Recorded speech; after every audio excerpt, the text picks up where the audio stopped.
ఈరోజు ప్రపంచం అంతా దేవుడికి నచ్చని ప్రపంచంగా, దేవుడు ఇష్టపడని ప్రపంచంగా మారిపోయింది. కారణం ఏంటంటే, దేవుడు పరిశుద్ధుడు, దేవుడు పవిత్రుడు. తన పిల్లలైన మనుషులు, తన వారైన తన పిల్లలు కూడా, తనలో భాగాలైన మనుషులు కూడా తనలాగే బ్రతకాలని కోరుకున్నాడు. కానీ మనిషి ఈరోజు లోకానికి వచ్చిన తర్వాత, ఈ లోకంలో చూసిన తర్వాత మనిషి పాడయ్యాడు. దేవుడికి భిన్నంగా బ్రతకటం ప్రారంభించాడు. దేవుడికి భిన్నంగా ఆలోచించటం ప్రారంభించాడు.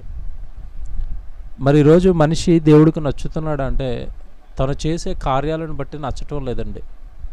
తను చేసే చెడు పనులను బట్టి దేవుడు మనిషిని ప్రేమించేవాడుగా లేడు. కానీ మనిషి చేస్తున్న కార్యకలాపాలను బట్టి దేవుడు ఎంతగానో చింతిస్తున్నాడు, బాధపడుతున్నాడు. సహించి అప్పుడప్పుడు మరి తన ఆయుధాలైన ప్రకృతిని మనిషి పైన ఎక్కువ పెడుతున్నాడు అన్న నిజం మనకు తెలుసు. మనిషి ఎందుకు పాడయ్యాడు? మనిషి ఇలా దేవుడికి భిన్నంగా భయంకరమైన వ్యసనాలకు, చెడు కార్యక్రమాలకు ఎందుకు అలవాటు పడ్డాడు? అసలు మనిషి ఎక్కడ మోసపోతున్నాడు? మనిషి బాగుపడాలి అంటే ఏం చేయాలి అన్నది నిజంగానండి ఈరోజు చాలా గొప్ప సంగతులు మనం వినేస్తాము. దేవుడు భూమి మీద పంపించిన ఈ 60-70 సంవత్సరాలు ఈ జీవితకాలం ఏదైతే ఉందో, ఈ జీవితకాలం అంతా పరిశుద్ధంగా, పవిత్రంగా బ్రతకాలని కోరుకుని ఈ జన్మనిస్తే, మనిషి కొద్ది కాలానికే ఆదికాండంలో 6వ అధ్యాయానికి వచ్చేసరికి దేవుడు మనుషుల్ని ఎందుకు పుట్టించానని బాధపడే స్థితికి మనిషి జీవితం అనేది దిగజారిపోయింది.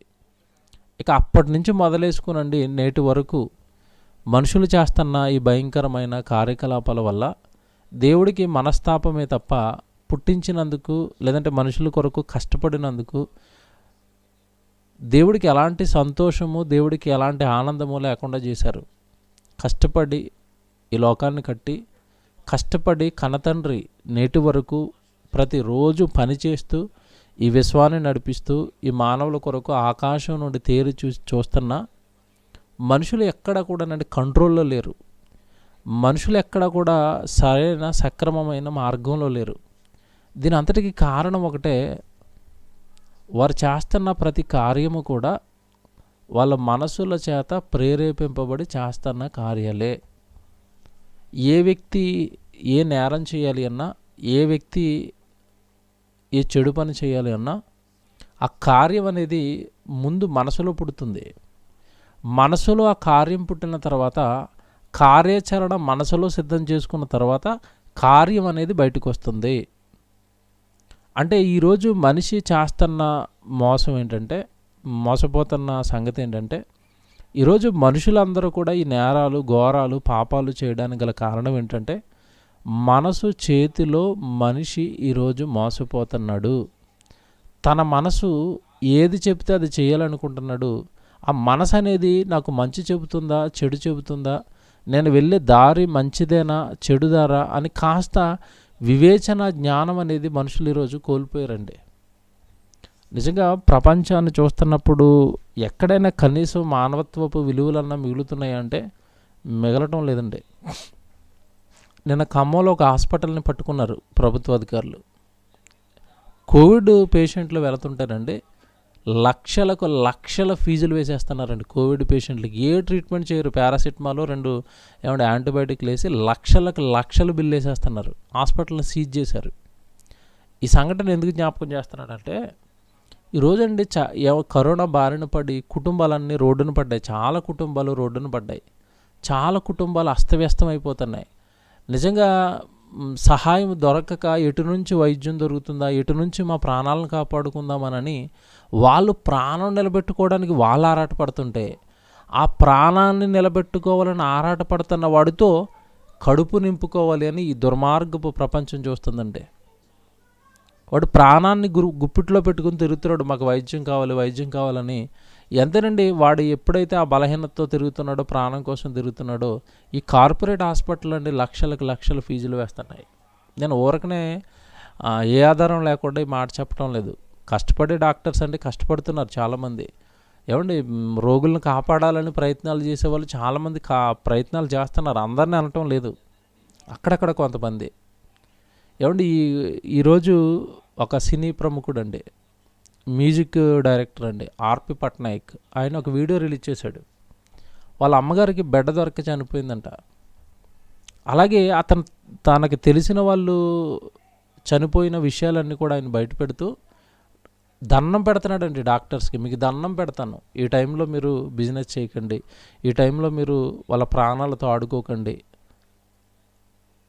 శవాల మీద డబ్బులు వేరుకుంటున్నారు అని చాలా బాధపడుతున్నాడండి.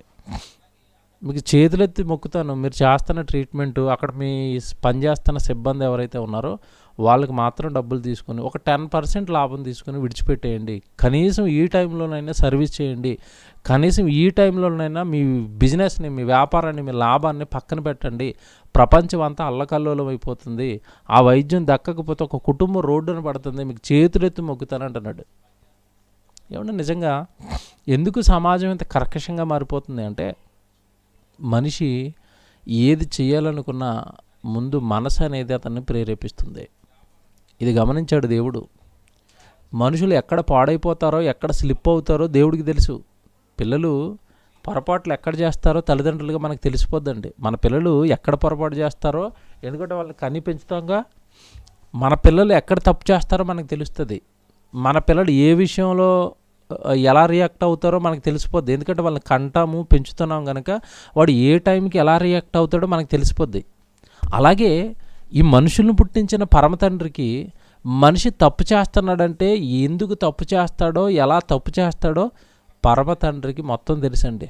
అలా తెలిసిన దేవుడు బైబిల్లో ఒక మాట రాశాడు. దయచేసి ఒకసారి ఈ మాట మీరు చూడాలి, ఎంత బాగుంటుందో. సామెతల గ్రంథం 25వ అధ్యాయము, దయచేసి బైబిల్ చూడండి. సామెతల గ్రంథం 25వ అధ్యాయము 28వ వచనం దయచేసి చూడండి బైబిల్లో. సామెతల గ్రంథం 25వ అధ్యాయము 28వ వచనం. జాగ్రత్తగా ఈ వచనం చూడాలి. సామెతల గ్రంథం 25వ అధ్యాయము 28వ వచనం అండి. ప్రాకారము లేక పాడైన పురము ఎంతో, తన మనసును అణుచుకొనలేనివాడును అంతే. మళ్ళా చదువుతున్నాను. ప్రాకారము లేక పాడైన పురము ఎంతో, తన మనసును అణుచుకొనలేనివాడును అంతే. అంతే అంటే అర్థమేంటి?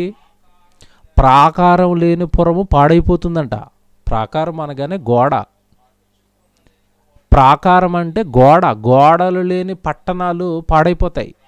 ఒకప్పుడు యుద్ధాలు జరుగుతున్నప్పుడు అండి, ప్రతి పట్టణానికి చుట్టూ కూడా పెద్ద పెద్ద కట్టడాలు, ఈ నగరుడు చుట్టూ కూడా పెద్ద పెద్ద పురాలు నిర్మించేసేవారు. ఆ గోడ ఎవరిని కాపాడేదంటే, యుద్ధానికి వస్తున్న అవతల సైన్యం నుంచి త్వరగా ఇబ్బంది రాకుండా అక్కడికి వచ్చి ఆగిపోయేవారు.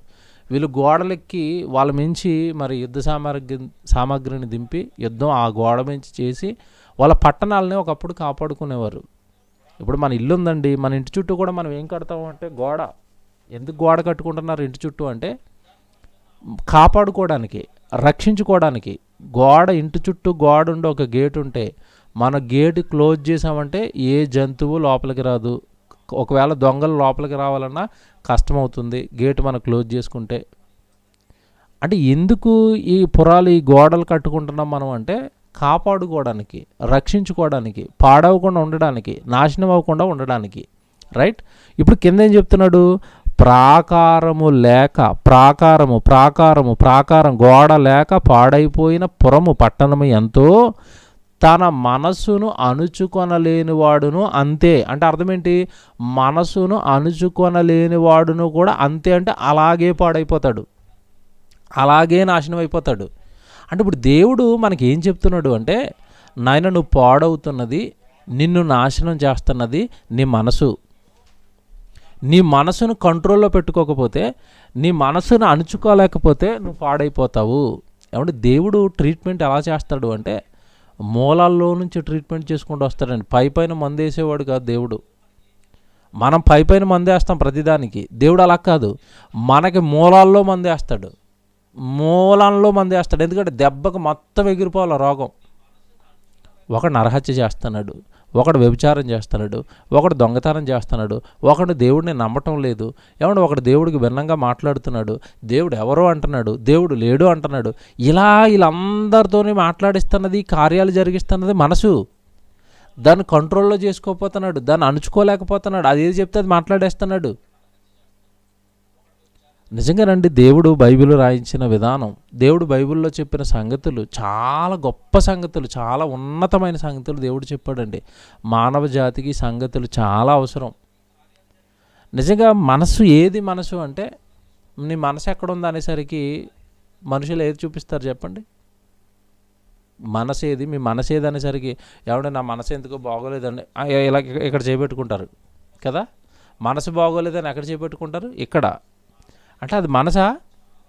నా మనసంతా నువ్వే అని ఇదిగో ఇలా చూపిస్తూ ఉంటారు. మనసా ఇది మనసా? అది గుండెది, అది మనసు కాదు. మరి మనసు ఎక్కడుంది? మనిషి శరీరంలో మనసు ఎక్కడుంది? ఆలోచనలు ఎక్కడైతే పుడుతున్నాయో అదేనండి మనసు. ఆలోచనలు ఎక్కడ పుడతాయి మనిషికి అంటే మెదడులో పుడతాయి. మెదడులో పుట్టిన ఆలోచనలు, మెదడులో పుట్టిన సంకల్పాలు మెదడు నుండి టోటల్ బాడీకి నర్వస్ సిస్టమ్, నరాల వ్యవస్థ ద్వారా మెదడు నుండి సమస్త బాడీకి కూడా ఒక విషయం అనేది చేర్చబడుతుంది. అంటే మనిషికి కేంద్రం ఏదంటే మెదడు. ఆలోచనలు పుట్టేది అక్కడే. మనిషి సక్రమంగా బ్రతకాలి అంటే ఆ మెదడు సరిగా ఉండాలి. మనిషి సరిగా నీతిగా న్యాయంగా యథార్థంగా ఉండాలంటే ఆ మెదడు, ఆ మనసు, ఆ ఆలోచనలు సరిగా ఉండాలి. మనసు ఎక్కడుంది అంటే ఇక్కడ కాదు, ఇది కాదు మనసు, ఇది మెదడు లోపల పుడతాయి ఆలోచనలు, మెదడు లోపల పుడుతుంది, అదే మనసు అండి. సైంటిఫిక్గా శాస్త్రవేత్తలు కూడా చెప్పారు, మెదడులో ఆలోచనలు పుడుతున్నాయి. ఉదాహరణకి మీ చెయ్యి మీద ఏదన్నా దోమ కొడుతుంది అనుకోండి, చెయ్యి మీద దోమ కొడుతుంటే చెయ్యికి దోమ కొడుతుంది అన్న సంగతి చెయ్యి ఎవరికి పంపిస్తుంది అంటే ఇమీడియట్గా మెదడుకి పంపిస్తుంది. ఈ చెయ్యి మీద ఇక్కడ దోమ కొడుతుంది అనుకోండి, మీరు చేతితో దీన్ని కొట్టుకోలేరుగా వెనక్కి తిరిగి దోమని. అప్పుడు ఇమీడియట్గా ఈ సమాచారం చెయ్యి మెదడుకి పంపిస్తే మెదడు ఆల్టర్నేటివ్గా ఆలోచిస్తుంది. ఇప్పుడు అక్కడ దోమ కుట్టేస్తుందంటే దాన్ని ఎలా కాపాడాలి?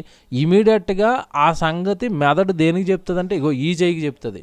అప్పుడు ఈ చెయ్యి వచ్చి దీన్ని ఎలా కొడుతుంది దోమని. ఇంత కార్యక్రమం జరుగుతుందండి మనిషిలో.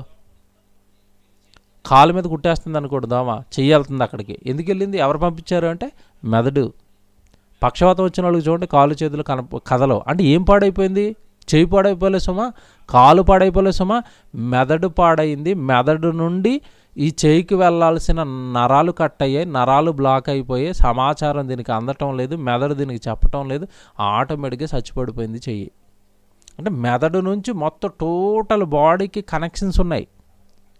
నీకు ఆలోచనలు ఎక్కడ పుడుతున్నాయంటే ఇప్పుడు ఇక్కడ ఇది అదుపులో లేదంటే నోరు ఇష్టం వచ్చినట్టుగా మాట్లాడుతుంది. ఇది అదుపులో లేదంటే నీ చెయ్యి రాని భయంకరమైన కార్యాలు చేస్తుంది. ఇది అదుపులో లేదంటే నీ కళ్ళు చూడకూడనివన్నీ చూస్తాయి.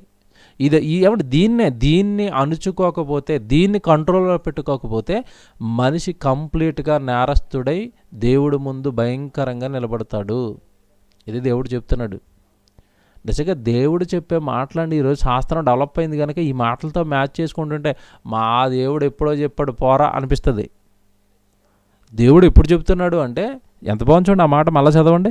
ప్రాకారము లేక పాడైన పురము ఎంతో, తన మనస్సును అణుచుకొనలేని వాడును అంతే. మనస్సును కంట్రోల్లో పెట్టకపోతే మనిషి నేరస్తుడవుతాడు. అప్పుడప్పుడు చూడండి, కొంతమంది తప్పులు చేసేస్తారండి, పాపాలు చేస్తారు. పాపాలు చేసినప్పుడు ఏమంటారంటే ఏదోనండి ఆ టైంలో ఎందుకోనండి అలాగ నా మనసు నన్ను తొందర పెట్టేసిందండి, నా మనసు నాతో ఆ పాపం చేయించేసిందండి, లేదా నా మనసు తొందర పెట్టేసండి, ఆవేశాన్ని రప్పించి అలా బూతులు మాట్లాడేసేటట్టుగా, లేదంటే వాళ్ళతో గొడవ పెట్టేసుకునేటట్టుగా నా మనసు అండి ఆ టైంలో మనసేమో నిజంగానండి కంట్రోల్ తప్పిందండి, చేయకూడదు నేను చేసానండి, అనకుండా అనేసానండి. బాధపడతారు తర్వాత, జరిగిన తర్వాత. ఎందుకు కంట్రోల్ కోల్పోతుంది? ఎందుకు దాన్ని అణుచుకోలేకపోతున్నావు? అసలు సంగతులు చెప్తాను ఈరోజు. శాస్త్రం అంటే ప్రయోగాలు చేసింది.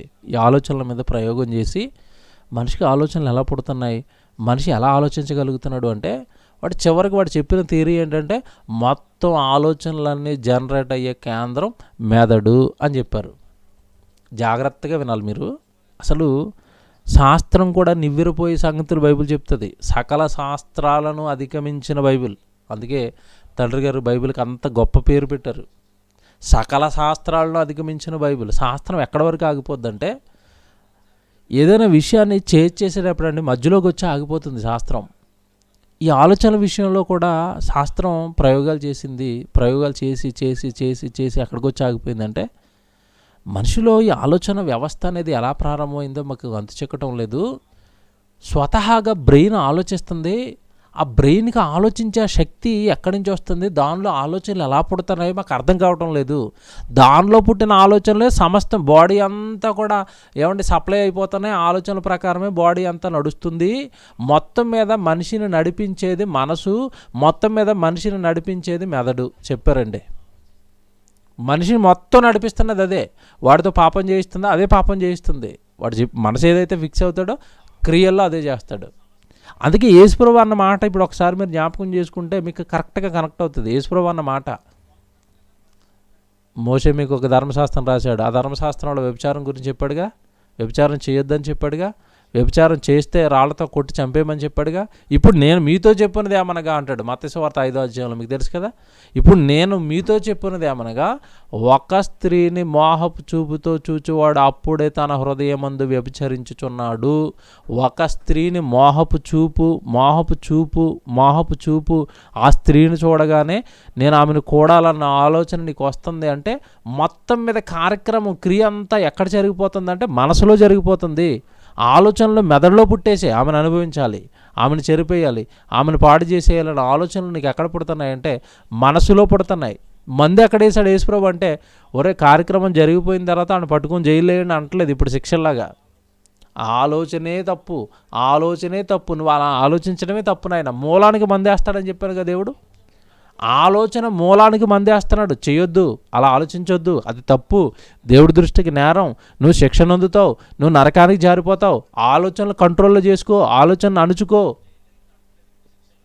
నిజంగా ఎంత మంచి మాట్లాడండి, ఎంత మంచి వాక్యాలండి. మీరు బాగా ఆలోచించండి. ఇప్పుడు కొన్ని సంగతులు మీకు బైబిల్లో చూపిస్తానండి. మనసును అణుచుకొనకపోతే నువ్వు కూడా పురం పాడైనట్టుగానే నువ్వు పాడైపోతావు. ప్రాకారం లేని పురం ఎలా పాడైపోద్దో, మనసును కంట్రోల్లో చేసుకోలేకపోతే నువ్వు అలాగ పాడైపోతావు అన్నాడుగా. పాడైపోయిన ఒక జీవిత చరిత్ర ఇప్పుడు మీకు చెప్తానండి. పాడైపోయాడు ఒక వ్యక్తి బైబిల్లో. ఆ వ్యక్తి ఎవరో కదండి, రాజుల మొదటి గ్రంథం. మీరు చూడండి, బైబిల్లో చూడండి ఎంత బాగుంటుందో. రాజుల మొదటి గ్రంథం 1వ అధ్యాయం 21వ అధ్యాయం అండి. రాజుల మొదటి గ్రంథం 21వ అధ్యాయము, దయచేసి మొదటి వచనం నుంచి మనం చూద్దాము. ఈ సందర్భం మీ అందరికీ తెలుసు, కొద్దిమందికి తెలియని వారి కొరకు మరలా పరిచయం చేస్తున్నాను. రాజుల మొదటి గ్రంథం 21వ అధ్యాయము మొదటి వచనం. ఇక్కడ సందర్భం ఏంటంటే, ఇశ్రాయేలును పరిపాలిస్తున్న ఒక రాజు చరిత్ర ఇది. షోమ్రోను రాజధానిగా చేసుకుని ఆహాబ్ అనే అతను పరిపాలన కొనసాగిస్తున్నాడు షోమ్రోను నగరం. ఎందుకంటే యూదులు ఇశ్రాయేల్ 2 కింద విడిపోయారుగా. ఇశ్రాయేల్కేమో షోమ్రోను, యూదులకేమో యెరూషలేము. ఇశ్రాయేల్లో రాజు షోమ్రోను నగరంలో ఉన్నాడు. ఆహాబు పరిపాలిస్తున్నాడు. పరిపాలిస్తున్న కాలంలో ఇశ్రాయేల్లో రాజు, ఇశ్రాయేలీల రాజు పరిపాలిస్తున్నాడు ఆహాబు. వాడికి సడన్గా ఒకరోజు ఒక దాని మీద మనసు పడిందండి. దేని మీద మనసు పడిందంటే, వాడి నగరకు ఆనుకుని పక్కనే పాపం ఒక చిన్నవాడండి, ఒక చిన్న రైతు, ఒక పేదవాడు. వాడికి కాస్త భూమి ఉంది, తోట ఉంది. ఆ తోట మీద వీడి మనసు పడ్డది, ద్రాక్ష తోట మీద. నాబోతు వాడిని పిలిపించి అడిగాడు, నాయనా నా నగర ఆనుకుని నీ ద్రాక్ష తోట ఉంది, అది నాకు ఇచ్చేస్తే నేను కూర తోట వేసుకుంటాను అందులో అన్నాడు. పాపం నాబోతు పేదవాడండి. రాజుగారిని రిక్వెస్ట్ చేసుకున్నాడు, అయ్యా అది నా పిత్రార్జితము, అది తప్ప నాకు మరో దిక్కు లేదు, అది తప్ప నాకు మరొక అవకాశం లేదు, అది నాది తండ్రుల నుంచి నాకు వచ్చింది కనుక అది నా దగ్గర ఉండాలి, దయచేసి నేను దాన్ని ఇవ్వలేను అన్నాడు. ఇవ్వలేను అనగానే రాజైన వీడండి దాని మీద మనసు ఉండిపోయింది. దేని మీద? ఆ పొలం, ఆ తోట, అదే కావాలి నాకు. మీరు చూడండి అక్కడ మొదటి వచనం చదువుతున్నాను. ఈ సంగతులైన తర్వాత యజ్రెయేలులో షోమ్రోను రాజైన ఆహాబు నగరును ఆనుకొని ఉన్న యజ్రెయేలు వాడైన నాబోతునకు ఒక ద్రాక్ష తోట కలిగి ఉండగా ఆహాబు నాబోతును పిలిపించి, నా ద్రాక్ష తోట నీ ద్రాక్ష తోట నా నగరును ఆనుకొని ఉన్నది కనుక అది నాకు కూర తోటకిమ్మని, దానికి ప్రతిగా దానికంటే మంచి ద్రాక్ష తోటనిచ్చేదనని, లేదా నీకు అనుకూలమైన ఎడల దానికి క్రయమునకిమ్మని అడిగాను. 3వ వచనం. అందుకు నాబోతు, నా పిత్రార్జితమును నీకిచ్చుట నాకు ఎంతమాత్రమును వల్లపడదని చెప్పగా, నా పిత్రార్జితమును నీకు ఇయ్యనని యజ్రెయేలీయుడైన నాబోతు తనతో చెప్పిన దానిని బట్టి ఆహాబు మూతి ముడుచుకుని వాడై కోపముతో తన నగరుకు పోయి మంచం మీద పరుండి ఎవరితోనూ మాట్లాడకయు భోజనం చేయకయూ ఉండెను. దేని మీద మనసు పడిపోయింది చెప్పండి ఇప్పుడు వీడికి? తోట, ద్రాక్ష తోట మీద మనసు పడింది. అది నీకు ఇవ్వను అనగానే వెంటనే మూతి ముడుచుకున్నాడంట, మంచం ఎక్కేసాడంట, భోజనం చేయట్లేదంట, ఎవరితోనూ మాట్లాడట్లేదంట. చూసారండి?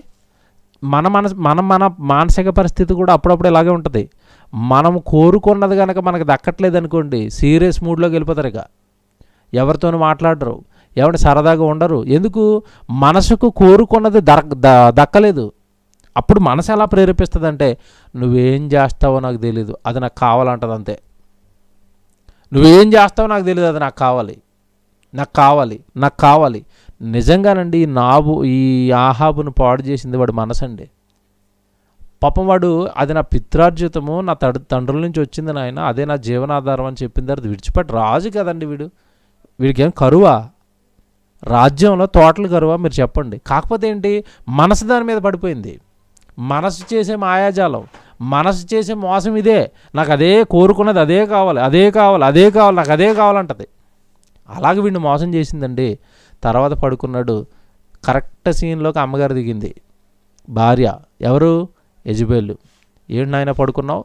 నేను నాబోతుని తోట అడిగాను, ఇవ్వలేదు. నువ్వు రాజువు కదా, రాజు అయ్యుండు, నువ్వు అడిగినా ఇవ్వలేదా? దానికి నువ్వు మూతి ముడుచుకొని పడుకున్నావు. అసలు నువ్వెవరో నీకు అర్థమవుతుందా? ఏమండి, హెచ్చిస్తుంది భర్తని. నువ్వెవరో నీకు అర్థమవుతుందా? నువ్వు రాజువి, నీకెందుకు, నువ్వు అలా పక్కనుండు.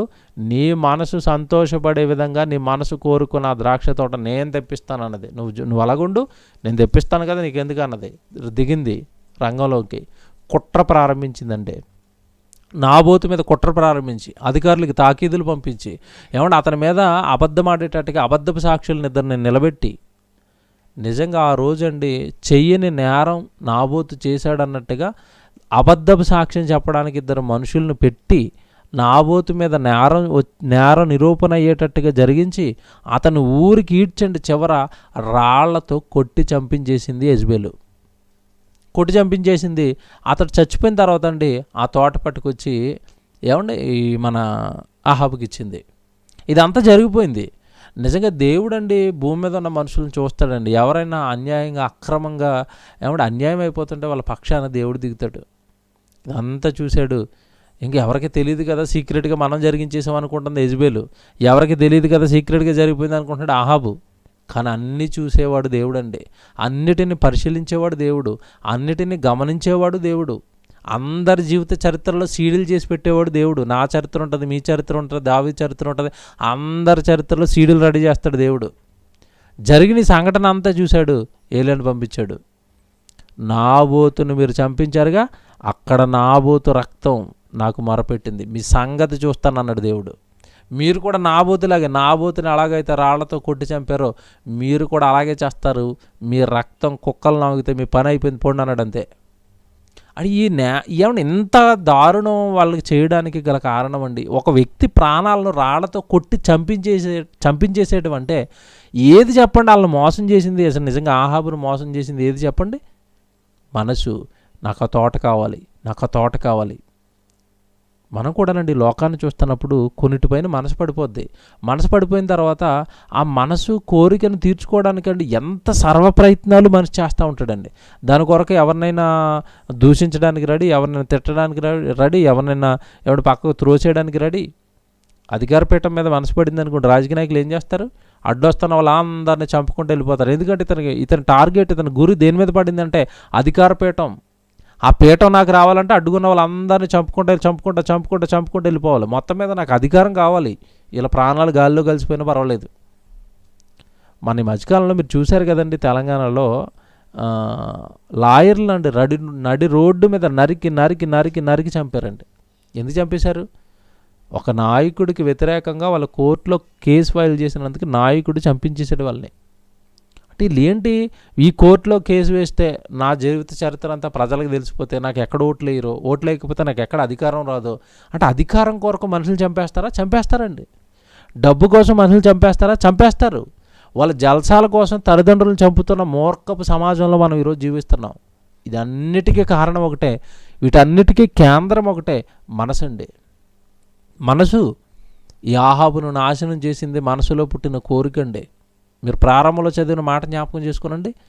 మనసును అణుచుకుంటే తన మనసును తను అణుచుకుంటే పాడైపోకుండా ఉంటారని చెప్పాడు కదండి దేవుడు. అంటే మోసం చేసేది ఏది, మనతో తప్పు చేయించేది ఏది, మనకి నిజంగానండి దేవుడికి భిన్నంగా మన జీవితాలను తీసుకువెళ్ళేది ఏది అంటే ఇప్పుడు మనసండి. మీకు సంగతి చెప్తానండి, నిజంగా అద్భుతం అండి ఇది. సమాజానికి తెలీదు, శాస్త్రానికి తెలీదు. ఏంటో తెలుసా? ఆలోచనలు పుడుతున్నవి మెదడులో. అక్కడ వరకు ఆగిపోయారండి. మరి ఆ మెదడుని ఆపరేట్ చేస్తున్నది ఏది? టోటల్గా ఈ బాడీ బ్రతికుంది. ఇగో నేను మాట్లాడుతున్నాను, చూస్తున్నాను, వింటున్నాను, చేతులు కదిలిస్తున్నాను, కాళ్ళు కదిలిస్తున్నాను అంటే దీని అంతటికీ టోటల్గా దీని అంతా నడిపిస్తున్నది ఏది అంటే వాళ్ళకి తెలీదు. శాస్త్రానికి ఇదే తెలీదు. ఆత్మ నడిపిస్తుంది. ఆత్మ ఉండటం వల్ల మాట్లాడుతున్నాను, ఆత్మ ఉండటం వల్ల పని చేస్తున్నాను, ఆత్మ ఉండటం వల్ల బైబిల్ చదువుకుంటున్నాను, ఆత్మ ఉండటం వల్ల వాక్యం చెబుతున్నాను, ఆత్మ ఉండటం వల్ల వింటున్నాను, ఆత్మ ఉండటం వల్ల గాలి పీల్చుకుంటున్నాను. అంటే టోటల్గా శరీరాన్ని ఆపరేట్ చేస్తున్నది ఏది అంటే ఆత్మ ఆపరేట్ చేస్తుంది. అయితే ఇప్పుడు మెదడును కూడా ఆపరేట్ చేసేది ఏది అంటే ఇప్పుడు ఆత్మే. నీ మెదడులో ఆలోచనలు పుట్టించేదే ఆత్మే. మరి ఆత్మ అయినప్పుడు మనిషి ఎందుకండి తప్పుడు పనులు చేస్తున్నారు అంటారా? ఆత్మకు ఆహారం ఏది? వాక్యం. ఆ ఆత్మనికి సరైన ఆలోచనలు ఇవ్వాలంటే నువ్వేం వినాలి? వాక్యం వింటే ఆ ఆత్మకు ఆహారం పెడుతుంటే అది నిన్ను సరైన మార్గంలో తీసుకెళ్తుంది. నువ్వు ఏనాడు వాక్యం వినవు, ఏనాడు బైబిల్ చదవవు, ఏనాడు ఏ ప్రసంగాలు వినవు, నీకు చెడు ఆలోచనలు కాకపోతే మంచి ఆలోచనలు ఎక్కడ పుట్టిస్తుంది? అది ఎప్పుడూ లోకాన్ని చూపిస్తున్నావు, ఎప్పుడూ లోకంలో ఉండేవి అన్నీ దానికి లోపలికి ఎక్కిస్తున్నావు మనసులోకి. ఇంకెలా నిన్ను బాగు చేయాలి చెప్పండి? దేవుడు ఒక అద్భుతం అండి, శాస్త్రానికి తెలియని ఒక అద్భుతం రాశాడు బైబిల్లో. మీకు ఇప్పుడు చూపిస్తానండి. మనిషి యొక్క మనసు లేదా మనిషి యొక్క శరీరాన్ని మొత్తాన్ని ఆపరేట్ చేస్తున్నది ఆత్మ. ఒక సంగతి చెప్తున్నాడు దేవుడు. యెషయా గ్రంథం మీరు చూడండి ఎంత బాగుంటుందో. యెషయా గ్రంథము 11వ అధ్యాయం, దయచేసి అందరూ చూడండి.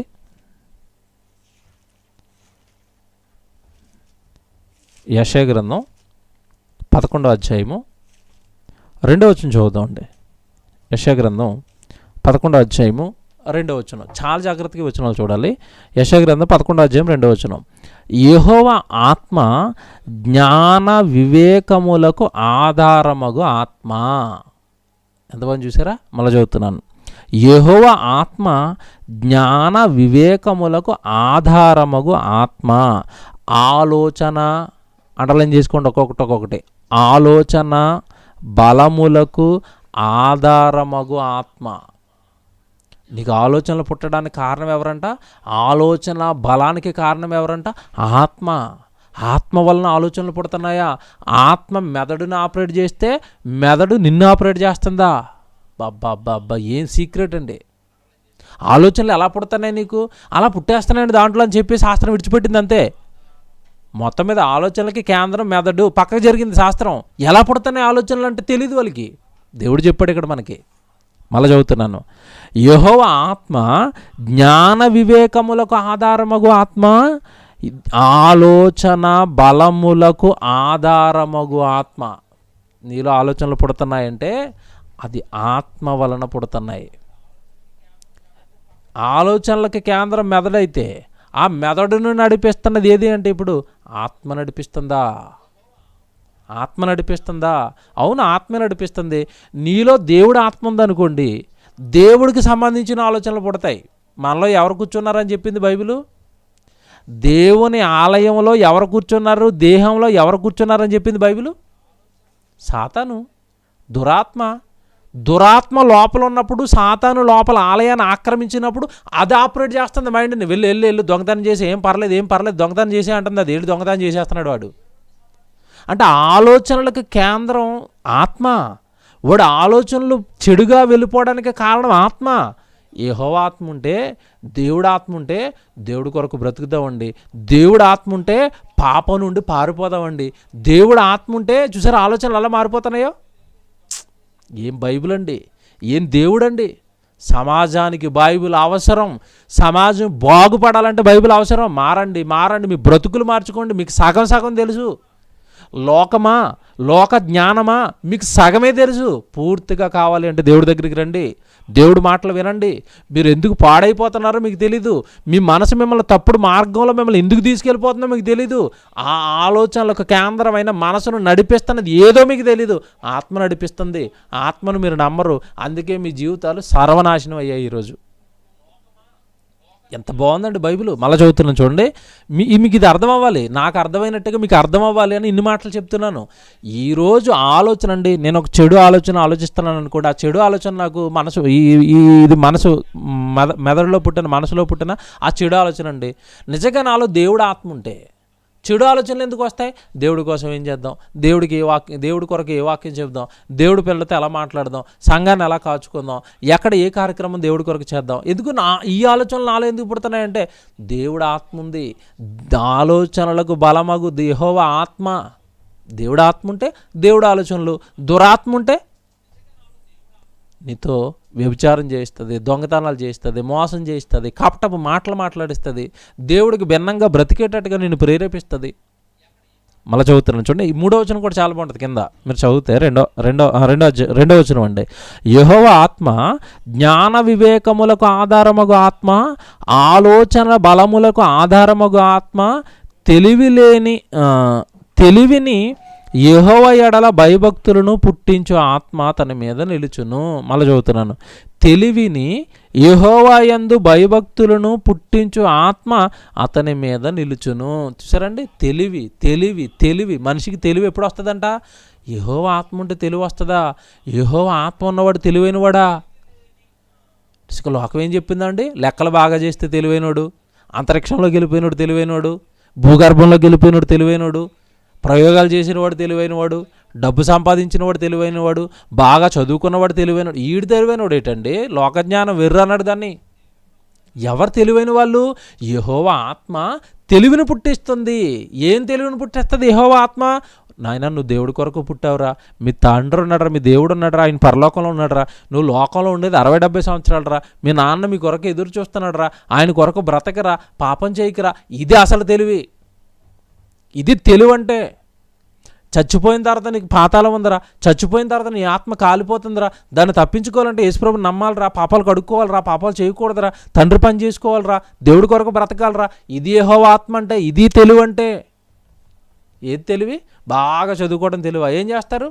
పుస్తకములు అధికముగా రచింపబడును. సామెతల ప్రసంగి గ్రంథం మీరు చదవండి. దానివల్ల వెర్రె ఎక్కువ అవుతుంది అన్నాడు తప్ప ఉపయోగం లేదు. విద్యాభ్యాసం ఎక్కువగా చేసేయడం వల్ల ఉపయోగం ఏమీ లేదు. ప్రసంగి గ్రంథం చదవండి, అన్నీ రాసేసాడండి దేవుడు. మరి ఏంటి తెలివి? ఏది మనకు ప్రయోజనకరం? ఏది మనల్ని కాపాడేది? ఏది మనల్ని రక్షించేది? యెహోవా ఆత్మ తెలివిని పుట్టిస్తుంది. తెలివైన మార్గంలోనికి నేను తీసుకెళ్తుంది. నాయన ఆయుష్కాలాన్ని వృధా చేసుకోకరా, ఆయుష్కాలాన్ని ఆయన పని చేస్తామని ఇచ్చాడురా, ఆయుష్కాలాన్ని ఆయన పని కొరకు వాడేరా. తెలివైనవాడండి, బుద్ధిమంతుడండి, పాతాళాన్ని తప్పించుకునేవాడండి. సామెతల గ్రంథంలో మనం చదువుతాం కదా, బుద్ధిమంతుడైతే పరమునకు పోవు జీవ మార్గమును వెతుక్కుంటాడు. బుద్ధిమంతుడైతే పాతాళాన్ని తప్పించుకుని పరమునకు పోయే జీవ మార్గాన్ని ఎత్తుకుంటాడు. వాడు తెలివైన వాడు, బాగా చదువుకున్నవాడు, బాగా డబ్బులు సంపాదించేసేవాడు, భూమి లోపలికి వెళ్ళిపోయేవాడు, అంతరిక్షంలోకి వెళ్ళిపోయేవాడు. అందరినీ డోర్లు వేసి ఇంట్లో కూర్చోబెట్టింది ఈరోజు కరోనా. ఏది మీ తెలివేది? వాడండి ఇప్పుడు చిన్న పురుగు మీద మీ తెలివిని ప్రయోగించండి. కంటికి కనబడని చిన్న పురుగు ఏమంటే మూసుకుని ఇంట్లో కూర్చోబెట్టేట్టుగా చెప్పింది. డోర్లు వేసుకుని ఇంట్లో కూర్చోండి, షటప్ అన్నదంతే. ఏది మీ తెలివి? దేవుని పిల్లలారా, బైబిల్ చదవాలండి. బైబిల్ బాగా నేర్చుకోవాలండి. లోకం మీద సరైన పట్టు వస్తుంది, జీవితం మీద సరైన పట్టు వస్తుంది. ఒకడు పాపం చేస్తున్నాడంటే ఎందుకు పాపం చేస్తున్నాడో తెలిసిపోతుంది. వాడు నా పాపపు ఆలోచనలు మెదడులో పడుతుంటే ఆ మెదడుని ఆపరేట్ చేస్తున్నది ఆత్మ. దేవుడు ఆత్మ ఉంటే దేవుడు ఆలోచనలు, దెయ్యం ఆత్మ ఉంటే దెయ్యం ఆలోచనలు. శాస్త్రం ఎక్కడి వరకు ఆగిపోయిందంటే ఆలోచనలకి కేంద్ర స్థానం మెదడండి. ఆ మెదడు ఎలా పనిచేస్తుందో మాకు తెలీదు. ఆ మెదడులో ఆలోచనలు ఎలా పుడుతున్నాయో లింక్ ఎక్కడి నుంచి వచ్చిందో మాకు తెలియదండి. మధ్యలో ఆగిపోతారు వాళ్ళంతా. విశ్వం ఎలా కలిగిందిరా అని అడిగామనుకోండి, ఏం చెప్తాడు? Big bang theory. పెద్ద శబ్దం వచ్చింది, శబ్దం వలన విశ్వం కలిగింది. మరి శబ్దం ఎవరు చేశారు? మాకు సంబంధం లేదు, మేము సగమే చెప్తాం. శబ్దం వల్ల విషం పుట్టింది అంతే, నమ్మండి పోండి, మేము పుస్తకాలు రాస్తాం, చదువుకోండి, పిల్లలకి అవే చెప్పండి. మరి శబ్దం ఎవరు చేశాడు రా? మాకు తెలియదు. సూపర్ పవర్, సూపర్ అట్రాక్టర్, ఇలా పేర్లు పెట్టేసండి ఆ దేవుడికి పక్కన పెట్టేశారు అంతే. ఎవరో ఉన్నారు మొత్తం మీద, ఎవరో ఆకర్షించి పట్టుకున్నారు ఒకదాన్ని ఒకటి. ఒక పాలపుంత నక్షత్ర మండలాన్ని మరొక నక్షత్ర మండలం ఆకర్షించి పట్టుకుంటుంది. అది ఆకర్షణ ఎలాగొచ్చిందో తెలీదు. ఈ అన్నిటినీ ఎవరు ఆకర్షిస్తున్నారో మాకు తెలీదు. అంతే, సగం చెప్తాం మేము. ఏం బైబిల్ అండి. ప్రారంభంలో చెప్పాను కదా, సకల శాస్త్రాలను అధిగమించిన బైబిల్ అని ఎందుకు పేరు పెట్టారంటే ఇందుకే. శాస్త్రానికి తెలియని విభిన్న కోణాలు మానవుల మధ్యలో పెట్టిందండి బైబిల్. ఎంతమంది చూసారా వాక్యం? ఇప్పుడు మీరు ఆలోచించండి, వాడు ఆహాబు ఎందుకు పాడయ్యాడంటే దేవుడి కుమారుడైతే, ఏమంటే నిజంగా దేవుడి ఆత్మ ఉంటే, దేవుడి వాక్యాలు వాడి మదిలో ఉంటే, అయ్యో నరహత్య పాపము, అక్రమంగా ఎవరైతే తీసుకోవద్దన్నాడు దేవుడు, నీ సహోదరుడికి అన్యాయం చేయొద్దన్నాడు, నిన్ను వల్ల నీ పొరుగువాడిని ప్రేమించన్నాడు, అన్యాయంగా అతని తోట నేనెందుకు తీసేసుకోవాలన్న జ్ఞానం యెజెబెలుకుండును ఆహాబుకుండునండి. ఒక వ్యక్తిని చంపైనా మనసులో ఉన్న కోరికను తీర్చుకోవాలనుకున్నారు అంటే ఆ మనసును ఆపరేట్ చేసింది దెయ్యమాత్మ అండి. ఆ మనసును పాడు చేసింది. మనసును అణుచుకోలేకపోయారు, పాడైపోయారు. దేవుని పిల్లలారా, ఇలాగేనండి. ఇంకా మీరు చరిత్రలో చూస్తున్నప్పుడు అండి చాలా సంగతులు దేవుడు చెప్పాడు. ఎందుకు ఈ ఆలోచనలు అనేవి మారిపోతున్నాయి, ఎందుకు ఈ మనుషులు ఇలా పాపాలు చేస్తున్నారు, ఎందుకు మనుషులు ఇలా పాపాలు చేసి దేవుడికి దొరికిపోతున్నారు అంటే దేవుడు మరో మాట చెప్పాడు. ఆ మాట ఈ మాట కలుపుకుంటారండి. ఇప్పుడు నేను చదివించానుగా ఈ మాట, ఇప్పుడు నేను చూపించబోయే మాట మీరు కలుపుకోండి. నిజంగా దేవుడేనండి. హ్యాట్స్ ఆఫ్, దండం పెట్టాలి ఆయన వాక్యానికి అనిపిస్తుందంటే. తిమోతికి రాసిన 2వ పత్రిక మీరు చూడండి ఎంత బాగుంటుందో. తిమోతికి రాసిన 2వ పత్రిక 1వ అధ్యాయము 7వ వచనం చూద్దామండి. తిమోతికి రాసిన 2వ పత్రిక 1వ అధ్యాయము 7వ వచనం జాగ్రత్తగా చదవాలి అందరూ. తిమోతికి రాసిన 2వ పత్రిక 1వ అధ్యాయము 7వ వచనం. దేవుడు మనకు, బాగా వినండి వచనం, 7వ వచనం, దేవుడు మనకు శక్తియు ప్రేమయు ఇంద్రియ నిగ్రహము గల ఆత్మనే ఇచ్చెను గాని పిరికితనము గల ఆత్మను ఇయ్యలేదు. చూడండి ఎంత బాగా చెప్తున్నాడు. మళ్ళీ చదువుతున్నాను. దేవుడు మనకు శక్తియు ప్రేమయు ఇంద్రియ నిగ్రహము గల ఆత్మ, ఇంద్రియ నిగ్రహము గల ఆత్మనే ఇచ్చి ఉన్నాడు కానీ పిరికితనము గల ఆత్మని ఇయ్యలేదు. ఆత్మ ఇంద్రియాలను నిగ్రహిస్తుందంట. బాగా వినాలి, ఆత్మ ఇంద్రియాలను నిగ్రహిస్తుందంట. ఆమెను చూసి ఆమెతో శయనించాలి అని కోరుకుంటున్నాడంటే ఒక పురుషుడు దేన్ని కోల్పోయాడంటే ఇంద్రియ నిగ్రహాన్ని కోల్పోయాడు. తన కోరికను, శరీరం రేపిన తన కోరికను ఎవడు అక్రమంగా అయినా సరే తీర్చుకోవాలనుకుంటున్నాడు అంటే ఇంద్రియాలు కంట్రోల్లో లేవు, అవయవాలు కంట్రోల్లో లేవు. ఇంద్రియ నిగ్రహం కలిగిన ఆత్మ అంట. ఆత్మ ఇంద్రియాలను ఎలా నిగ్రహిస్తుంది అంటే ఆత్మ మెదడుకి ఇస్తుంది ఆలోచన, నువ్వు చేస్తున్న తప్పు, నీ ఆలోచన తప్పు, వెంటనే ఆలోచన కంట్రోల్లోకి వస్తుంది, మనసు కంట్రోల్లోకి వస్తుంది. దేవుడు ఆత్మ ఉంటే ఇంద్రియాలు నిగ్రహించబడతాయి, ఇంద్రియాలు కంట్రోల్లో ఉంటాయి. ఏం చెప్తున్నాడండి దేవుడు, ఏం జ్ఞానం అండి వాక్యాల వెనక. దేవుడంట ప్రతి మనిషికి ఇంద్రియ నిగ్రహం కలిగిన ఆత్మనిచ్చాడంట. అంటే మన అవయవాలను మన కంట్రోల్లో పెట్టుకునే ఆత్మనే దేవుడు మనకిచ్చాడు. కానీ దాన్ని మనం వాడుకోక ఈ ఇంద్రియాలు అదుపు తప్పండి. ఈరోజు పాపం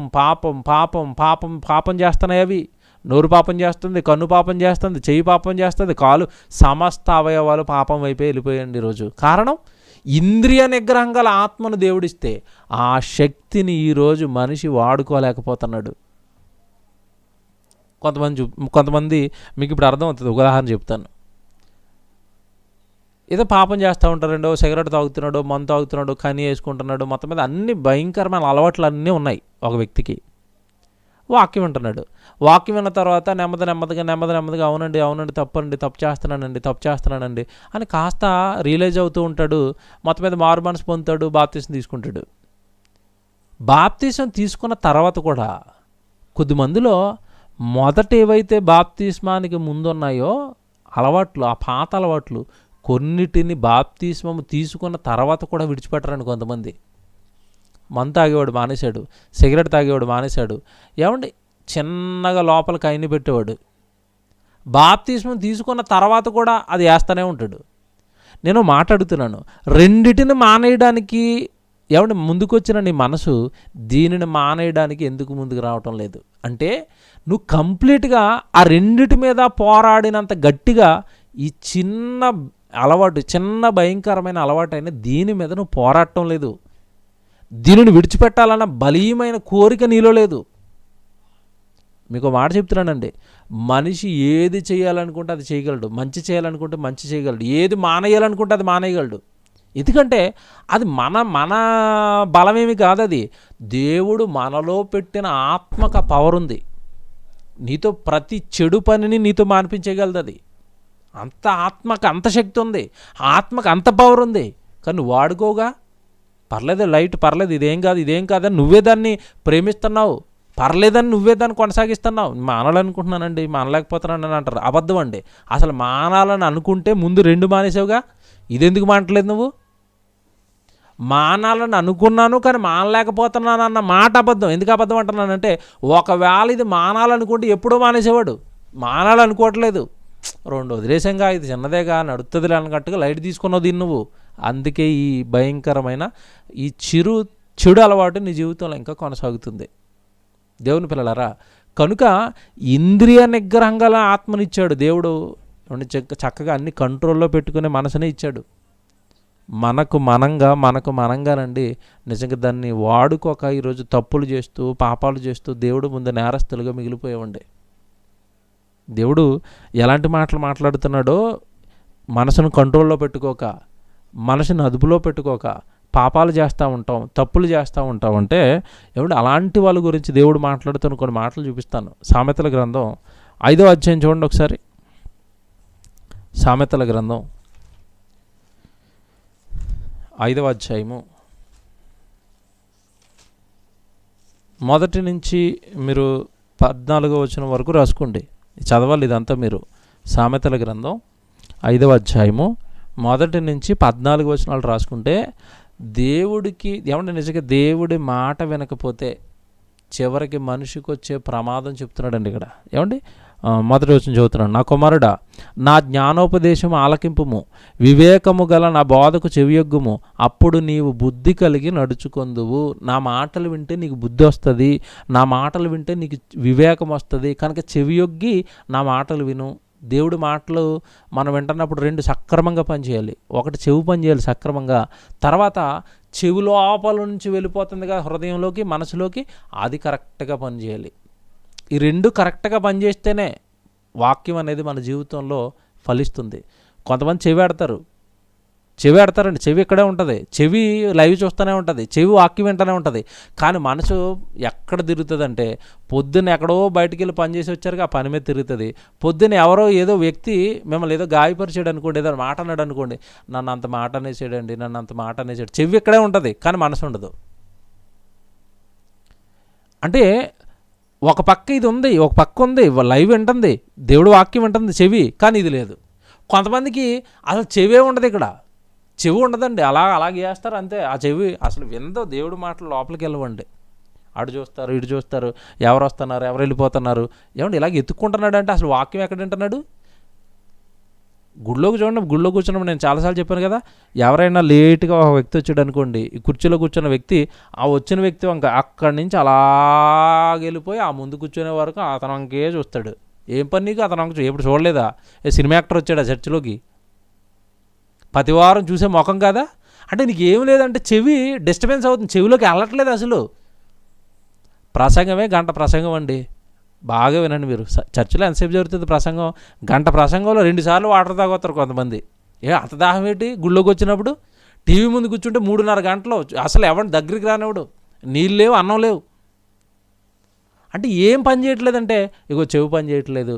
తర్వాత అసలు ఎక్కడా వాక్యం ఫలించాలో అసలు ఆ హృదయమే వాక్యానికి ఓపెన్ అవ్వలేదండి. ఏదో అలా వినాలి కనుక ఆ మనాలు. కొంతమంది లైవ్ చూస్తారండి, లైవ్ పెట్టు అంటే వాళ్ళు బాధపడలేక లైవ్ పెడతారు. కొంతమంది వాళ్ళు బాధపడలేక లైవ్ పెడతారండి. పెద్దవాళ్ళు తిడుతున్నారు, ఏదో తిడుతున్నారు, లైవ్ పెట్టకపోతేనే పెడతారని తెలియదు. మనసు లేదు, వాక్యం వినాలన్న మనసే లేదండి. చాలా ప్రమాదం ఇది జీవితానికి. ఏమైపోతారో చూపిస్తాను ఇప్పుడు నేను. ఏమైపోతారో ఇలాంటి జీవితాలు మీరు జాగ్రత్తగా చూడండి. దేవుడి చేతుల్లో పడిపోతారు, దేవుడి చేతుల్లో పడిపోతారు. చూడండి ఇప్పుడు చూడండి ఎంత బాగా మాట్లాడతాడంటే, నా కుమారుడా నా జ్ఞానోపదేశానికి ఆలకించు. చెవులి నాయనా నీ చెవులెట్టు, ఆ ఉపదేశానికి ఆ వాక్యానికి నీ చెవులెట్టు. జ్ఞానోపదేశమును ఆలకింపము, వివేకం గల నా బోధకు చెవిపెట్టు. నా వాక్యానికి చెవిపెట్టు. జబర్దస్తులకి, సీరియళ్ళకి, సినిమాలకి, లోక సంబంధమైన పాటలకి, లోకులు చెప్పే పనికిరాని కబుర్లకి చెవి పెడుతున్నావు.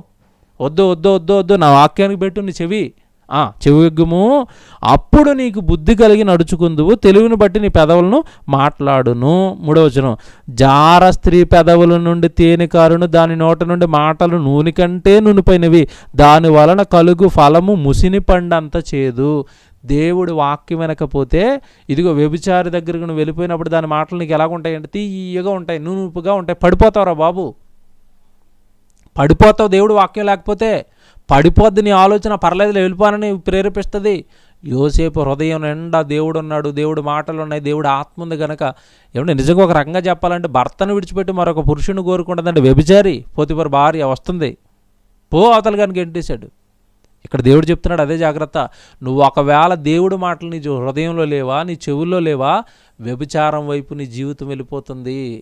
వ్యభిచారం వైపు నీ జీవితాన్ని లాక్కెళ్ళిపోతుంది. నీ ఆలోచనలు అటువైపు వెళ్ళిపోతాయి. అయిపోతే ఏమైపోద్ది? ఇప్పుడు చూడండి, ఇదంతా మీరు చదువుకుంటూ వచ్చేస్తే 7వ వచనంలో చూడండి అన్నాడు, కుమారులారా నా మాట ఆలకించండి, నేను చెప్పే ఉపదేశమును తొలగించుకోకండి. 8వ వచనంలో, జార స్త్రీ ఛాయకు పోకుండా నీ మార్గము దాన్ని దూరంగా చేసుకో, దాని ఇంటి దగ్గరికి వెళ్ళకము. వెళ్ళిన ఏళ్ల పరులకు నీ యవన బలమును, క్రూరులకు నీ జీవితకాలమును ఇచ్చేస్తావు. నీ జీవితం నాశనం అయిపోద్ది అక్కడికి వెళితే. వ్యభిచార స్త్రీ దగ్గరికి వెళితే నీ జీవితం నాశనం అయిపోద్ది. నీ ఆస్తి అంతా పరులు తినేస్తారు, నీ కష్టార్జితం అంతా అన్యుల పాలైపోద్ది, నీ జీవితం సర్వనాశనం అవుతుంది చివరికి అని చెప్పి చివరి మాటలు మీరు చూడండి. 13వ వచనం, నా బోధకుల మాట నేను వినకపోతిని. ఏమంటే నాశనం వచ్చేసిన తర్వాత, చివరికి రోగం వచ్చేసిన తర్వాత, ఈరోజు చూడండి వ్యభిచారం వల్ల వచ్చిన రోగం మీకు తెలుసు కదండి, ఎయిడ్స్. దాని గురించి ముందే చెప్తున్నాడు దేవుడు బైబిల్లో. నా మాట వినలేదు, వ్యభిచారం పాపం రా అన్నాను, వ్యభిచారం నేరం రా అన్నాను, వద్దు తప్పు చేయొద్దని చెప్పాను. ఒకవేళ ఎవరికాలం వచ్చేస్తే నీ శరీరం నేను బలవంత పెడుతుంటే వివాహం చేసుకోమని చెప్పాను. ప్రతి పురుషుడికి సొంత భార్య ఉండాలని చెప్పాను, ప్రతి స్త్రీకి సొంత భర్త ఉండాలని చెప్పాను. నా ఆజ్ఞలు మీరు నువ్వు వ్యభిచారానికి వెళ్ళావుగా, తెచ్చుకున్నావు రోగం. ఏ రోగం వచ్చింది? ఇప్పుడు చెప్పారండి, ఎయిడ్స్ వస్తుంటే క్షీణించిపోతుంది, వ్యాధి నిరోధక వ్యవస్థ అంతా పాడైపోతుంది, వ్యవస్థలన్నీ నాశనం అయిపోతారని ఇప్పుడు చెప్పారు నిన్నగాక మొన్న. ఈ రోగం వస్తుంది వ్యభిచార స్త్రీ దగ్గరికి వెళ్తేనని దేవుడు క్రీస్తుకు పూర్వం చెప్తున్నాడు ఇక్కడ. చూడండి ఎంత బాగుంటుంది చూడండి ఆ మాట. ఎన్నో వచనం ఇది? 10, 11, 13వ వచనం అండి. 13వ వచనం చూడండి. 13వ వచనం, నా బోధకుల మాట నేను ఇట్లు వినకపోతిని, నా ఉపదేశాలకు నేను చెవియొగ్గలేదు. పైనండి క్షమించండి 10వ వచనం అండి. 10వ వచనం చూడండి, నీ ఆస్తి వలన పరులు తృప్తి పొందుదురు, నీ కష్టార్జితం అన్యుల ఇల్లు చేరును, తుదకు నీ మాంసమును అండర్లైన్ చేసుకోండి, తుదకు నీ మాంసమును నీ శరీరమును క్షీణించినప్పుడు. వ్యభిచార స్త్రీ దగ్గరికి వెళితే నీ మాంసం నీ శరీరం క్షీణించిపోతుంది, రోగం వస్తుంది. ఆ రోగానికి మందు ఉండదు, ఏ డాక్టర్ మందేయడు. చివరికి ఏమండి ఏడుసు రోగులు చచ్చిపోతున్నప్పుడు వాళ్ళ స్థితి చూడండి, మాంసం అంతా ఎముకలను అంటేసుకుంటుందండి, తిండి తినడానికి ఉండదు, తిన్న అరగదు, లోపల వ్యాధి నిరోధక వ్యవస్థ అంతా చచ్చిపోయండి. వచ్చిన రోగం వచ్చినట్టుగా ప్రతి అవయవాన్ని తినేస్తుందండి లోపల. అలా అవయవాలన్నీ పాడైపోవటం వల్ల చివరికి కుళ్ళి వాళ్ళ శరీరం చచ్చిపోతుంది. ఇప్పుడు చెప్పింది శాస్త్రం, ఎయిడ్స్ అని దానికి పేరు పెట్టి ఈ రోగం వస్తుంది, వ్యభిచారుల దగ్గరికి వెళ్ళొద్దు, అలాగని వ్యభిచారం చేయొద్దు అంటారా వీళ్ళు? లోకం సలహాలు ఏమీ బాగోవండి. అయ్యో రోగం వస్తుందిరా వ్యభిచారం మానే అని చెప్పలేదు, సేఫ్ కండం వేసుకుని వెళ్ళిపోండి పర్లేదు అన్నది అంతే. దుర్మార్గమైన ప్రపంచం అండి. దేవుడు ఒక్కడే మంచి చెప్తాడండి. ఎయిడ్స్కి మందు లేదు, నిరోధన ఒకటే మార్గం. ఏంటి నిరోధకం? ఒరే మానేమని చెప్పరాదు, అది పాపం అని చెప్పరండి, లోకం చెప్పదు. ఎందుకంటే వాడు ఏమంటే ఎవరైతే స్టేట్మెంట్ ఇస్తున్నాడో వాడు అదే కేటగిరీ, వాడు పాపం చేసేవాడే. ఎందుకు ఇస్తాడు? అది పాపం అని ఎందుకు ఇస్తాడు? అది నేరం అని ఎందుకు ఇస్తాడు? మందు లేదు, నిరోధ వాడేయండి.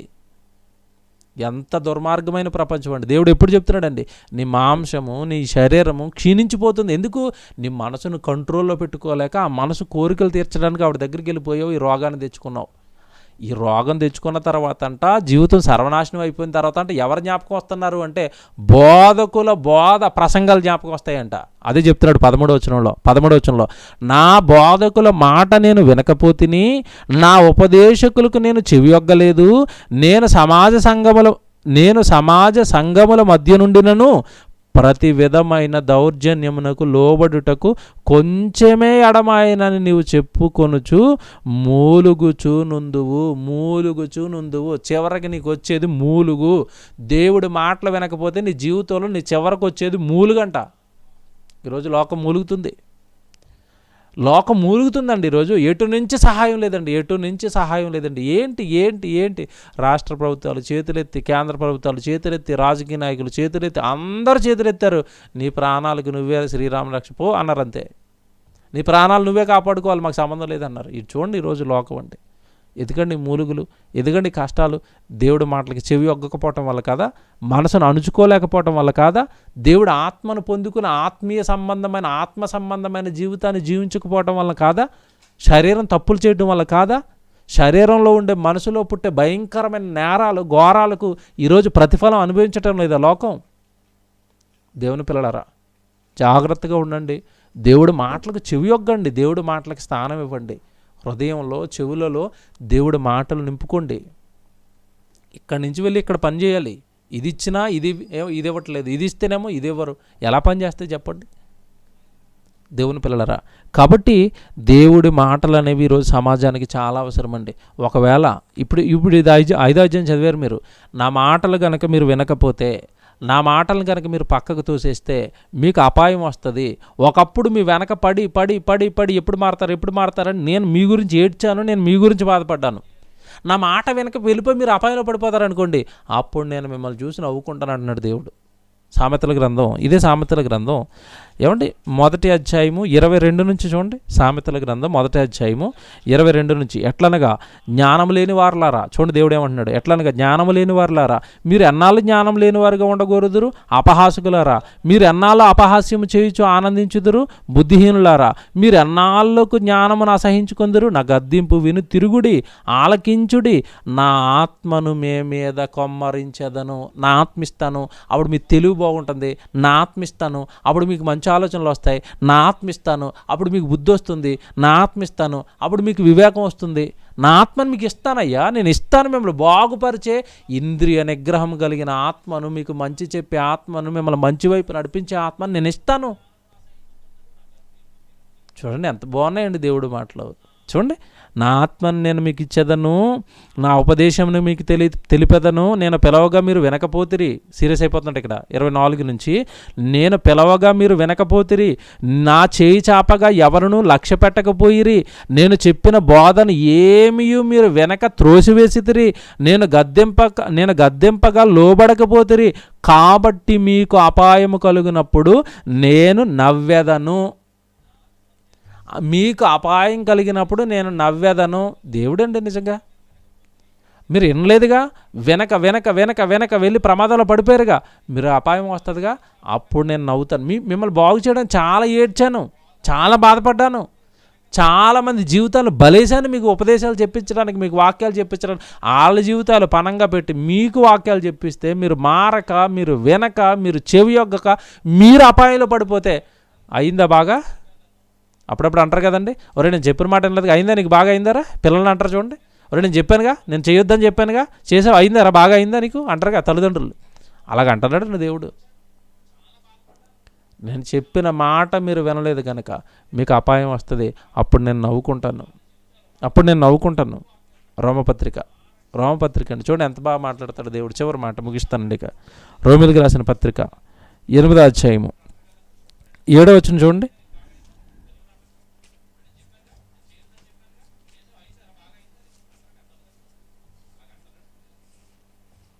రోమిలికి రాసిన పత్రిక 8వ అధ్యాయము 7వ వచనం చూడండి. రోమపత్రిక 8వ అధ్యాయము 7వ వచనం. ఎలయనగా శరీరానుసారమైన మనస్సు, శరీరం యొక్క ఇష్టాలను నెరవేర్చే మనసు, శరీరం యొక్క కోరికలు నెరవేర్చే మనసు నీకు ఉంటుంది. శరీరానుసారమైన మనస్సు దేవునికి విరోధమై ఉన్నది, అది దేవుని ధర్మశాస్త్రమునకు లోబడదు, ఎంత మాత్రమును ఏ మాత్రమును లోబడదు. నీ మనసు దేవుడికి లోబడదు, నీ మనసు దేవుడికి లోబడదు. ఏ మనసు? శరీర సంబంధమైన మనసు. లోకంలో జరుగుతున్న మోస్ట్ పాపాలన్నిటికీ కారణం ఇదేనండి. శరీరానికి ఒక మనసు ఉందంట, ఆ మనసు తన ఇష్టాలను నెరవేర్చుకోవడానికి మనుషులతో పాపం చేస్తుంది. అది దేవుడి ధర్మశాస్త్రానికి ఏమాత్రము లోబడదు. శరీరం ఏమాత్రము లోబడదు. మరి కంట్రోల్లో ఉండాలంటే ఏం చేయాలి? దేవుని ఆత్మ, ఇంద్రియ నిగ్రహం గల ఆత్మ. శరీరాన్ని కంట్రోల్లో పెట్టుకోవాలంటే ఆత్మ కావాలి. ఇప్పుడు చెప్తారు చూడండి, కిందకి వెళ్ళేసరికి తర్వాత మాటలో మీరు కాగా శరీర స్వభావం గల వారు దేవుని సంతోషపరచనేరరు, దేవుని ఆత్మ మీలో నివసించుచున్న ఎడల మీరు ఆత్మ స్వభావం గలవారే గాని శరీర స్వభావం గలవారు కారు. ఎవడైనను క్రీస్తు ఆత్మ లేనివాడైతే వాడాయన వాడు కాడు. ఆత్మ వస్తే కానీ మీ బ్రతుకులు బాగుపడవు. ఆ దైవ ఆత్మ వస్తే, దేవుని ఆత్మ వస్తే మీ ఆలోచనలు ప్రభావితం చేస్తుంది, మీ బ్రతుకును చక్కదిద్దుతుంది. శరీరానికి ఒక మనసు ఉంది. ఈరోజు చూడండి, పిల్లలు ప్రేమ ప్రేమ ప్రేమ. ఏంటి ప్రేమ? అది మూతి మీద మేసం రాదండి, 15-16 సంవత్సరాలు రావు, ప్రేమ అంటాడు, లవ్ అంటాడు, ఇంకా నేను రాజ్యాలను జయించేస్తాను నీకోసం అంటాడు. ఏ మనసు అది? వాడికి వచ్చిన యవ్వనం వాడిని అలా రేపుతుందండి. వాడికి వచ్చిన శరీరానికి వచ్చిన యవ్వనం అనేది వాడిని అలా రేపుతుంది. అది శరీర సంబంధమైన మనసు. అది ఆడు తెలియక, నేను శరీర మాయలో ఉన్నానని తెలియక, నాకు లవ్వు తల్లిదండ్రులు వద్దు, నాకు ఆమె జీవితం, నాకు ఆయనే జీవితం. యవ్వన పిల్లడు మాట్లాడివి. దీనిని బట్టి శరీర సంబంధమైన మనసు యవ్వనంలోకి వచ్చారుగా, టీనేజ్లోకి వచ్చారుగా, వాడి సరైన ఆలోచనలు ఉండవండి. శరీరం ఏది చెప్తే అది చేస్తూ ఉంటాడు. పిల్లల్ని జాగ్రత్తగా కాచుకోండి. యవ్వనంలోకి వచ్చిన పిల్లల్ని జాగ్రత్తగా కాచుకోండి. పెద్ద పెద్ద సెల్ ఫోన్లు ఇచ్చి 24 గంటల వాళ్ళని విడిచిపెట్టకండి. ఎవరితో మాట్లాడుతున్నారు చూడండి, కాల్ లిస్ట్ చూడండి, ఎవరితో మాట్లాడుతున్నారు, ఏం చూస్తున్నారు. తల్లిదండ్రులుగా మిమ్మల్ని అడుగుతాడు వాళ్ళు పాడైపోతే. కనుక యవ్వన పిల్లలు, యవ్వన శరీరాలు అనేవి వాళ్ళతో తప్పులు చేస్తాయి. శరీర సంబంధమైన మనసులో ఉన్నారో తప్పు చేస్తారు. ఆత్మ ఉండాలి. ఆత్మ కంట్రోల్ చేస్తుంది శరీరాన్ని. కనుక దేవుడు చెప్పిన ప్రారంభపు మాట ఒకసారి మీరు జ్ఞాపకం చేసుకోండి. సామెతల గ్రంథం 25:28. ప్రాకారం లేని పురము ఎలాగ పాడైపోతుందో ఏమంటే మనసును అణుచుకొనలేని వాడును అంతే. మనసును కంట్రోల్లో పెట్టుకోలేదా పాడైపోతాడు. మరి మనసు ఎలా కంట్రోల్లోకి వస్తుంది? దాన్ని ఆపరేట్ చేసి దేవుడు ఆత్మను పొందుకున్నావా?